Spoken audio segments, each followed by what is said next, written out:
She sat quietly on a park bench, her hands trembling, opening, closing, then opening again. The man beside her smiled, offered her a drink. No one stopped, no one asked. To everyone else, it looked like a father and daughter enjoying the morning sun. But she wasn't his daughter. And her silent hand movement? It was an international distress signal, one that only 2 men in the entire park recognized. What would you have done if you saw it? Before we dive into the story, don't forget to like, share, and subscribe. Your support helps us keep telling stories that reveal what others overlook. Thank you for being here. It was the kind of morning most people forget by noon. The sun was low and soft, dappling the leaves in Elmswood Park. Dogs tugged at leashes, joggers passed in familiar loops, and the world moved with quiet rhythm. Linda Moss had just refilled the birdbath near the Rose Path. Chuck Norris and Dwayne Johnson jogged the perimeter like they had every other Tuesday that month, ball caps low. Conversation light. No one was looking for trouble. No one expected anything out of the ordinary. And on that weathered bench beneath the sycamore tree, a girl named Amaya sat with a man who wasn't her uncle. But no one knew that yet. Not until she raised her hand, and the world, for a moment, stood still. It was the kind of morning that made Elmswood Park feel like a painting come to life.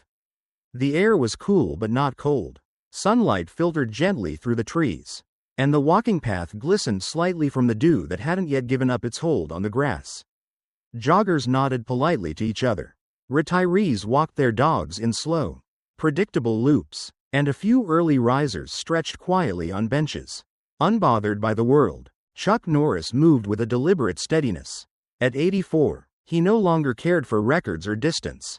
What mattered was the rhythm, the steadiness of breath, and the quiet in his mind. Beside him, Dwayne "The Rock" Johnson was a contrast of energy and calm, his frame larger, his stride longer, but his presence just as grounded. Neither of them expected attention. Dwayne wore an old navy hoodie, Chuck a plain gray sweatshirt. They blended in, just 2 men with worn-out knees and too many memories to outrun. As they curved around the southeast trail, Chuck's eyes caught something. A girl, small, maybe 8 or 9, was sitting stiffly on a stone bench by the path. She was black, her braids tied back with a faded pink ribbon, and she clutched a scuffed backpack with a cartoon duck stitched along the side. Beside her sat a man in a polo shirt and pressed khakis. Well-groomed and calm, he held a smoothie in one hand and kept the other casually draped behind her. They didn't look out of place. Not at first glance. But Chuck had never trusted first glances. His stride slowed slightly. Dwayne noticed. "Everything okay?" he asked under his breath.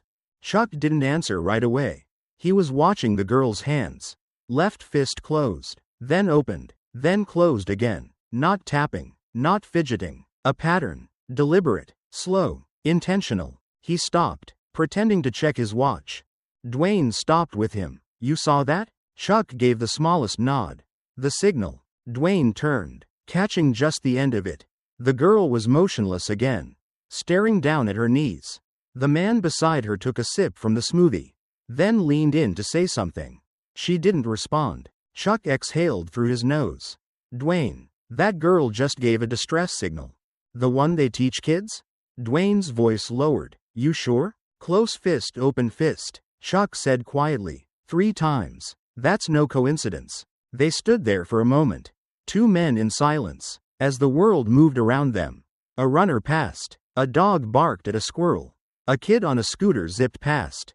Oblivious. Chuck's eyes narrowed. He was watching the man now. The posture, the way he kept scanning the area subtly, never fully turning his head. The smile that stayed too long. It was all too tidy. Amaya didn't move, but her left shoe, Chuck noticed now, was untied. The lace frayed like it had been tugged too many times. Her other shoe had a fresh scuff across the toe. Her socks didn't match. Dwayne's voice was low, steady. "If this is what we think it is, we don't confront," Chuck said, gaze never leaving the bench. "Not yet. We observe. We make sure." Dwayne nodded. "And if we're right?" Chuck took one slow breath. The kind of breath he used to take before going through a door with nothing but instinct and steel to trust. "Then we make damn sure she goes home safe." They didn't move fast. That was the first rule, especially when instinct whispered louder than evidence. Chuck veered slightly to the right, walking along the outer curve of the path, his phone raised to his ear though he wasn't calling anyone. Dwayne eased onto a nearby bench, stretching one leg out, leaning forward like someone simply catching his breath. The girl, Amaya, was still there, motionless except for her hands. The man beside her, Roger Hanks, spoke in a tone too even, too rehearsed. "You remember that little breakfast spot I told you about? Huh?" he said, smiling faintly. "They do those blueberry pancakes you liked." His voice had a coating of calm, but it didn't settle naturally. It hovered, performed. Chuck had heard voices like that before, men talking just a little too slowly, watching for reactions instead of listening for answers. Amaya nodded, barely, her eyes flicked toward Dwayne, then to Chuck. She didn't smile, she didn't blink, her lips pressed together, tight as thread. Across the path, a couple pushing a stroller slowed for a moment. The man glanced at Roger and Amaya, then shook his head and muttered to his wife, "Looks like a father and daughter. People see trouble in everything now." His wife shrugged. The stroller squeaked onward. Chuck heard it. He always heard what people thought they were whispering. That kind of dismissiveness, it wasn't new. Near the water station, Linda Moss stood quietly, arms crossed, watching from a polite distance. She was used to the boredom of routine shifts. Dogs off leash, bikers moving too fast, kids sneaking onto the pond deck. But something in the set of that girl's shoulders caught her eye. Something in the way her body folded in on itself, like she was trying not to be seen and screaming to be noticed at the same time. Linda hadn't worn a badge in years, not since the Stevens boy case. Her testimony had been clear, her instincts sharp, but the board didn't like gut feelings from a woman nearing 60. Especially one who wasn't afraid to speak plainly. They called her report unsubstantiated. The boy was found weeks later, in another county. By then it didn't matter. This time, she wasn't waiting for clearance. Amaya moved again, her small hand opened slowly, fingers stretched unnaturally wide, then curled back into a fist. She repeated it, once, then again. Chuck saw it too, from where he stood, angled just behind a patch of hedges. His eyes narrowed slightly, his nod was almost imperceptible. But Linda caught it. She straightened her back, her breath held for just a second too long. Roger leaned closer to Amaya, voice lower now, harder to catch. Amaya's backpack slipped from her lap to the bench. She didn't reach for it. Linda stepped back from the water station. No call to dispatch, no hand to her radio. She didn't need backup this time, not yet. She smoothed down the hem of her jacket, brushing off a speck of pollen, adjusted the old brass nameplate clipped crookedly to her collar. Then she started walking. Each step was careful, deliberate. She wasn't approaching as a threat, just a park employee doing her rounds. But inside, her pulse was steadying for something larger. As she neared the bench, she whispered under her breath, not loud enough for anyone else to hear, "This time, I'm not missing it." Linda approached with the calm of someone who knew how to read tension from 20 feet away. Her steps were slow, unthreatening. She walked like someone who didn't want to interrupt a peaceful scene, just a park worker checking in. But inside, her old instincts stirred with unease. She stopped about 4 feet from the bench where Roger and Amaya sat. The man looked up with a pleasant, guarded smile. It was the kind of smile that asked you to move along without saying a word. "Good morning," Linda said lightly, adjusting her collar as if trying to shake the heat off her neck. "You two need some water? It's starting to warm up a bit." Roger chuckled, almost too smoothly. "Oh, thank you. We're good. Just waiting for her mom. She's running a little late." Linda nodded, but her gaze dropped to Amaya. The girl's shoulders were stiff. Her arms stayed locked at her sides, and her small hand gripped the edge of the bench like she was bracing for something. Linda crouched down slowly, motioning toward the girl's shoelace. "Mind if I tie this for you, sweetheart? Wouldn't want you tripping." Amaya didn't answer, but she didn't move away either. Linda leaned in, fingers working the lace, voice a hush only the girl could hear. "What's your name, honey?" A pause, just the sound of birdsong and Roger taking a careful sip of his smoothie. Then, like a breath slipping through a crack, the answer came, Amaya, he's not my uncle. The shoelace slipped from Linda's fingers. She didn't flinch. Her heart, however, began to pace in a different rhythm. She kept her voice even. Okay, Amaya, that's all I needed. Chuck stood at a distance. Phone held to his ear now, not for show.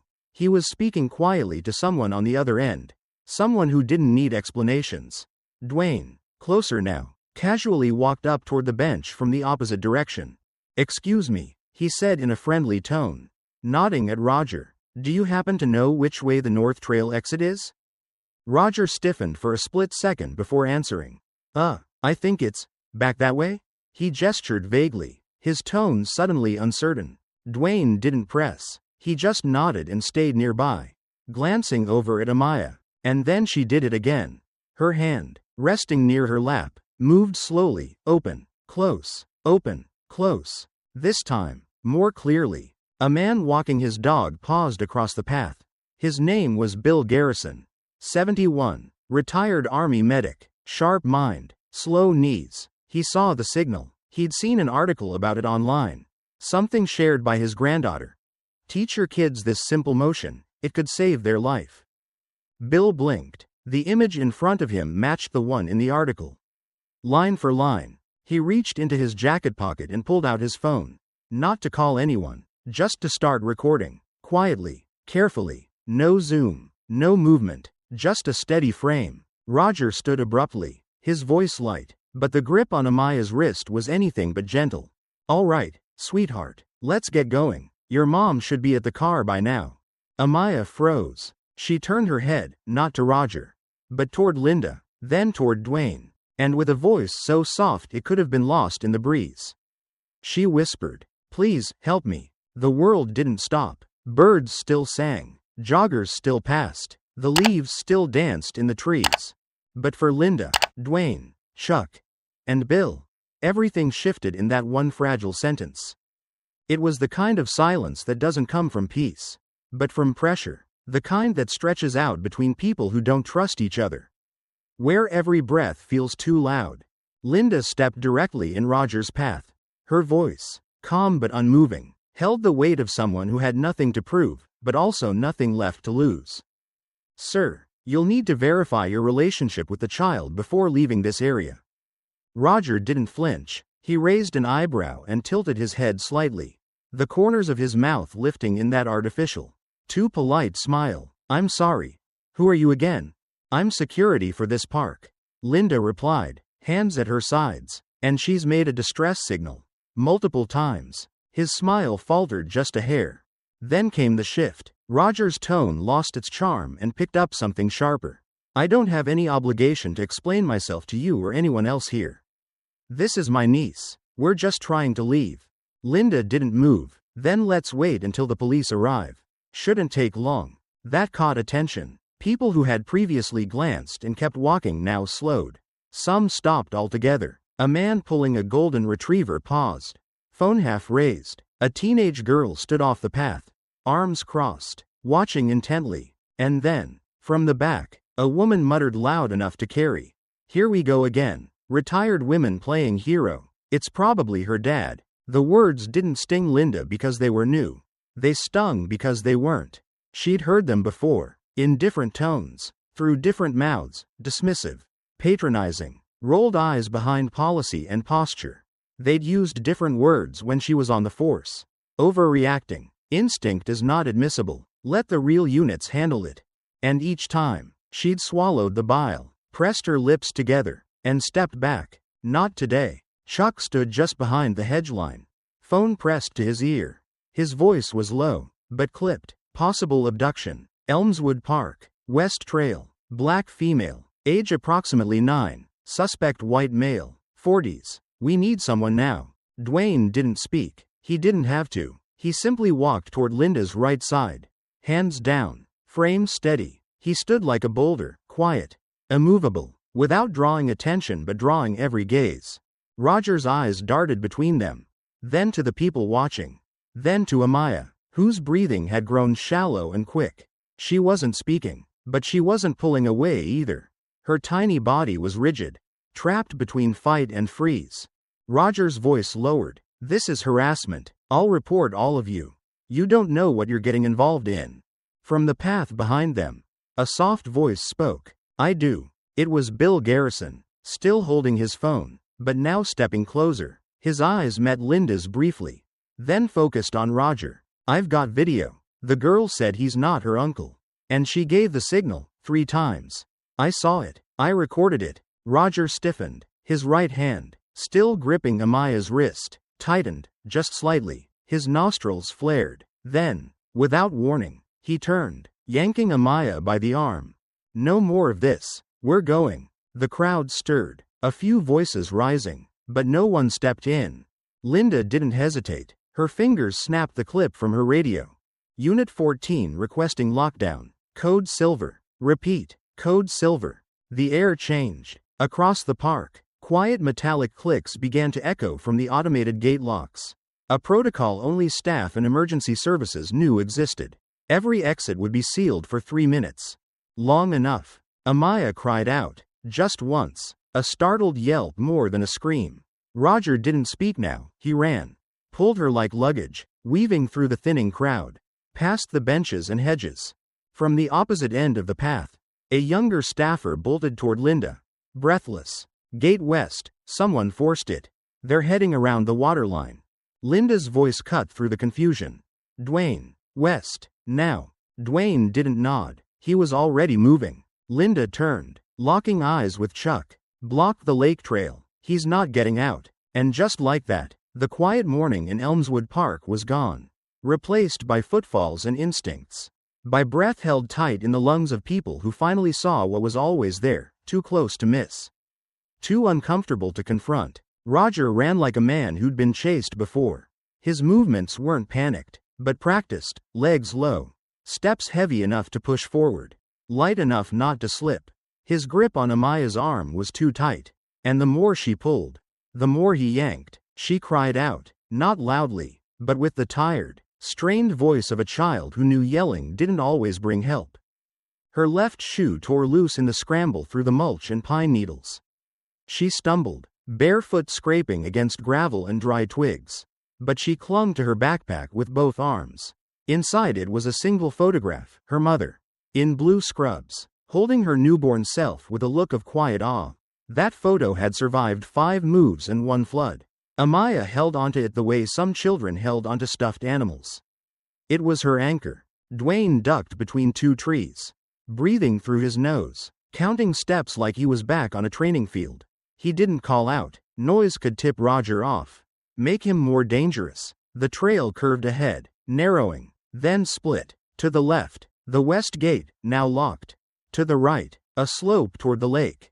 If Roger knew the park, he'd try to reach the maintenance road near the far fence. Chuck moved parallel from the opposite side. His pace wasn't fast, but every footfall was measured, guided by memory, by the way a fleeing man tends to favor the downhill, by how sound bounces off wooden fences in a pattern that's easy to misread. He remembered tracking men in thicker forests with less time and worse odds. Still, he'd never stopped hating the part where a child was involved. Linda moved slower, not because she couldn't move faster, but because she was calculating. She radioed to a junior staffer to check the west access point. Then she clicked off the radio. She didn't need chatter in her ear right now. This wasn't about proving herself anymore. That ship had sailed the day she was forced into early retirement over a call she knew was right. A boy in a school restroom. A teacher people said was trusted and well-liked. They hadn't believed her then, even with the bruises and the camera logs. Today would not be a repeat of that. Roger dragged Amaya toward the western edge of the park, where the tree line thinned and a stone retaining wall bordered the slope. His hand shot into the back pocket of his jeans. When he turned, it was with something long and dull, looked like a metal baton. Maybe a tool, not sharp, but dangerous enough in the wrong hands. Dwayne stepped into the clearing just in time. He didn't charge. He just stood there, arms loose, eyes level. Let her go, he said, voice even. Roger's jaw flexed. His free hand raised the object, shoulder level. I swear all. But before the sentence finished, something small and black flew through the air and struck Roger squarely on the temple. It made a flat, shocking sound, like a wet clap. Roger stumbled sideways, stunned more than hurt. Behind him stood Bill Garrison, 71 years old, face flushed, chest heaving. His phone, now cracked and useless, lay at his feet. "I don't miss twice," Bill muttered under his breath.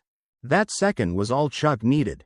He surged from the side, both hands low, tackling Roger at the waist, driving him down with more precision than force.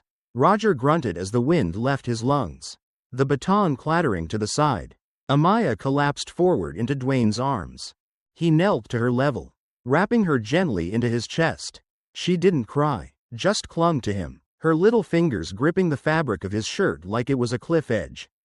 After a long pause, she whispered, barely audible, "Thank you, Mr." Dwayne's eyes closed. He didn't answer right away. He didn't need to. Sirens wailed in the distance. Then came the rustle of radios. Hurried boots over leaves. Officers in uniform emerged through the trees. Roger was lifted, cuffed, and pushed against a fence. He didn't struggle now. His expression had shifted to something else, not regret, not even anger, just hollow calculation. A man trying to figure out how fast his story could change again. One officer turned to Chuck, glancing at his posture, the way he held himself. "Sir, are you with law enforcement?" Chuck raised an eyebrow, about to answer. Linda stepped forward, holding up her laminated ID badge. The corners worn, the print faded. "He was under my direction," she said simply. Then she handed over a small recording device, pressed stop, and played the last minute of audio. Roger's voice, Amaya's cry, "I'm in charge of internal safety here," she added, "and I take full responsibility for everything that just happened." The young officer looked at her, almost with uncertainty. Then, slowly, he nodded. Linda turned, took one look at Amaya still nestled against Dwayne, and exhaled through her nose. Somewhere inside her chest, the memory of being dismissed softened, just a little. Roger was gone, handcuffed, silent, face unreadable as the officers led him to a cruiser parked at the far end of the path. He didn't resist, he didn't speak. The crowd around him, half curious, half stunned, parted quietly as he passed, leaving only low murmurs and the snapping clicks of cell phone cameras in his wake. Amaya sat on the back of an ambulance, wrapped in a thin silver blanket. Her legs swung just slightly, not in play, but in a restless way, like her body didn't know how to feel still yet. She clutched her backpack like it was part of her, her small fingers never letting go. An EMT knelt beside her, checking her pulse, speaking softly. She didn't reply, not yet. Linda stood a few feet away, watching, not hovering, just there. Amaya had looked at her once, just once, and nodded. That was enough. A car screeched softly onto the gravel. The door flew open before the engine even stopped. A woman in scrubs, hair tied back, eyes wide with the panic that only comes from having imagined the worst, ran toward the scene. "Talia Thomas?" one officer asked, holding up a clipboard. The woman nodded, breathless. "Where's my daughter?" Linda stepped aside. Amaya looked up as Talia approached. Her face stayed unreadable for a beat too long. Then her mouth trembled and she launched herself into her mother's arms. Talia dropped to her knees right there in the dirt. She wrapped her around tightly, like she was checking each limb, each breath. Amaya finally cried then, not loud, not theatrical, just the kind of crying that sounds like something unclenching slowly. Chuck stood a few yards away, arms crossed. He leaned toward one officer and said quietly, "No press on the kid's name. She's been through enough." The officer nodded, uncertain, but it was already out. Across town, in households and offices and phones, the video Bill Garrison had recorded was spreading. Not for the chase, not for the arrest, just for one frame, Amaya's hand, opening and closing in that slow, deliberate rhythm, a child signaling danger, and someone finally noticing. It hit the internet like a dropped stone in a still pond. The hashtag started trending before the police report was even filed. Hashtag learn the signal. A major network called the park office that afternoon. They wanted Linda on camera. They wanted the grandma hero angle. She hung up the first time. The second time, she let them finish their pitch, then answered plainly, "If you really want to help," she said, "don't put my face on TV. Use your airtime to teach people the signal. Teach them to pay attention. That's the story. They agreed. Sort of. Dwayne stood beside the cruiser now, arms folded. A reporter with perfect hair tried to get a word. He didn't respond. Chuck was already walking toward the opposite side of the lot. Only Bill, quiet and sincere, stepped forward for a short interview.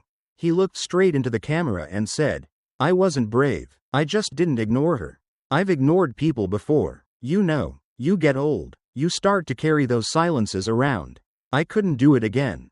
Later, while folding up a barricade sign, a younger guard turned to Linda. "You think they'll suspend you?" he asked.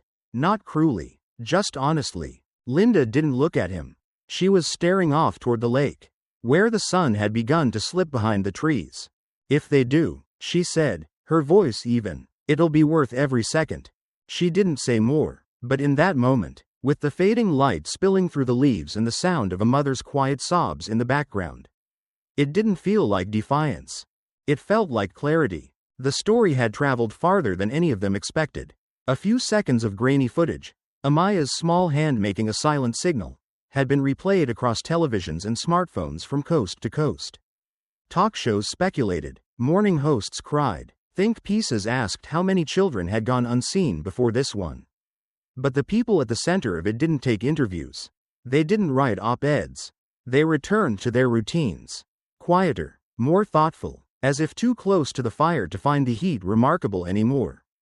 A few days later, inside the Elmswood Community Hall, a meeting took place with no microphones, no cameras, no audience, just a circle of folding chairs, a metal coffee urn in the corner, and a room that smelled faintly of disinfectant and old floor wax. Linda sat near the window, notepad closed in her lap. Chuck stood near the back wall with arms folded, expression unreadable. Dwayne, as always, said little but made his presence feel like something solid. Bill Garrison sat quietly, cap in his hands. Talia held Amaya close beside her, the girl's head tucked into her mother's arm, half asleep or pretending to be. Across from them sat the chief of police, a man named Harold Kane. His uniform was pressed, his voice smooth, his tone balancing concern with public relations. He started by thanking them, commended their swift thinking, acknowledged that things had slipped through the cracks, but assured everyone that reviews were underway. The words felt polished, rehearsed, polished again. Then Linda slid a manila folder across the table. Inside were 3 incident reports. The first, dated 2 years ago, involved a mother who reported her son missing after school pickup. The second was a near-identical case. The third, Talia's, was timestamped 47 hours before Amaya's rescue. All had been marked, closed, insufficient evidence. For a moment, no one spoke. Talia didn't raise her voice. She didn't accuse anyone directly. She opened her mouth and read the report line for line, her voice calm but raw. Amaya Thomas, female, African American, age 9, natural hair, brown skin, last seen wearing a yellow jacket and blue backpack with a duck on it. She stopped, her throat tightening. Does that sound like someone who wandered off? Kane shifted in his seat, cleared his throat, and murmured something about procedural backlogs. But it was Sandra Lewis, a junior officer seated quietly near the edge of the room, who stood up instead. She looked around the table, hands fidgeting with her badge. "I reviewed that file," she said, voice quiet. "I marked it low priority. We were short-staffed that weekend. And there was no clear abduction. No witness. Just a tired mother on a night shift. I didn't mean harm. But I didn't follow up either." Then, without waiting for permission, she removed her badge, set it on the table, and sat back down. No one applauded, but the silence that followed didn't feel condemning. It felt heavy, honest. The meeting wound down after that. There were promises made, reviews proposed, a new child welfare liaison position mentioned.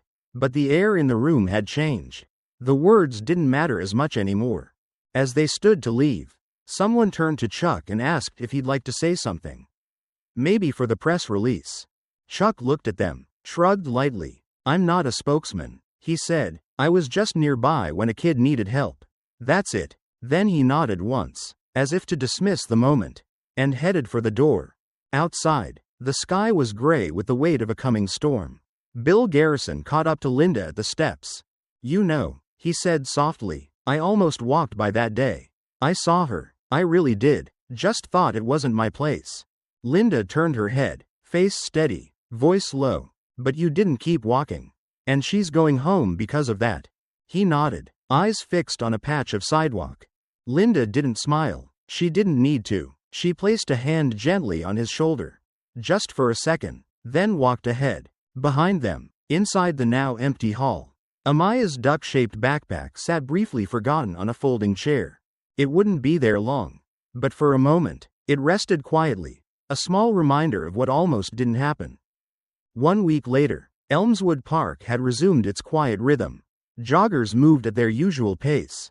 Elderly couples strolled arm in arm, their steps light but steady. Dogs chased squirrels. Children kicked pine cones down the gravel path. And somewhere in the distance, a saxophone played faintly from a street corner. The bench under the sycamore tree remained just as it had always been, weathered, its paint chipped at the edges. But now, beside it, stood a simple wooden plaque. It wasn't flashy. It didn't draw attention with bright colors or gold leaf. Just 5 words burned carefully into the grain. "Pay attention." It might be a signal. Linda walked past it every morning now. Not out of habit, but with purpose. She had returned to work in uniform, though no longer just as a park monitor. Her badge bore a new title, Community Safety Liaison. She spent her mornings not issuing warnings about leash laws or reminding teenagers to put out cigarettes, but teaching staff, visitors, and even local schools about silent signals. About the things you don't always see unless you're looking with more than just your eyes. Some days were harder than others. Not everyone wanted to be reminded that danger could happen in a place as peaceful as a park. But Linda had learned long ago that pretending didn't make things safer. Only paying attention did. Talia and Amaya had moved to a quieter neighborhood in the suburbs, closer to family. The house wasn't large, but it had a yard with a swing. Amaya had started at her new school the Monday after the meeting.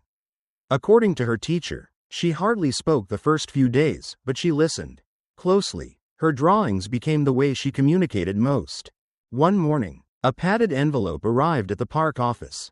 Inside was a folded piece of construction paper, covered in crayon. The lines were uneven, the colors bright. A silver-haired woman stood next to a large dog with a red collar.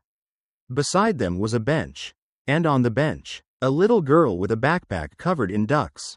Underneath, in crooked handwriting, were the words, "You saw me. Thank you." Linda placed it in a simple black frame and hung it near her desk. Chuck and Dwayne had returned to their lives without much comment. They didn't appear on any TV segments, didn't respond to calls from local papers. Chuck resumed his morning walks at sunrise. Dwayne went back to working with the youth center 2 towns over. Occasionally, they crossed paths at the park, just long enough for a nod. A shared silence that said more than small talk could. On a Tuesday morning in mid-May, a group of 3rd graders passed through Elmswood on a field trip. Their teacher, a bright-eyed woman in a denim jacket, paused beside the sycamore bench and turned to her class. "Can anyone show me the signal we talked about yesterday?" she asked. A few children raised their hands. One boy, freckles dancing across his nose, made a clumsy motion, open palm, then fist, then back again, but too fast, too wide. "No," said a girl beside him, gently correcting his fingers. "It's like this, slow, like how Miss Linda showed us." Linda stood by the hedgerow, watching without stepping in. Her hands were in her jacket pockets. She didn't speak, but a smile flickered on her face, not wide, not for show, just enough to soften her eyes. Before the group left, one child ran back toward the bench. He had noticed something tied carefully to the armrest. A pair of small, worn children's sneakers, one slightly dirtier than the other. Laces tied together and looped gently over the wood. "Whose shoes are these?" the boy asked. The teacher looked at them for a moment, then crouched beside him. "I'm not sure," she said softly, "but someone sat here once. And someone paid attention." The boy nodded, as if that were enough. They moved on. The bench remained. The shoes stayed. No one ever claimed them. But everyone understood. She never shouted, but somehow, the world heard her. A small hand moved in silence, and it was enough to shake the noise awake. It makes you wonder, how many signals have we missed? Simply because we weren't paying attention? Maybe justice doesn't always come with sirens. Maybe sometimes, it walks softly, in the shoes of a child, tied together at the bench where she once waited. If this story stirred something in you, a memory, a question, or even just a pause, subscribe to Undercover Truths for more stories that echo long after they end. Thank you for watching.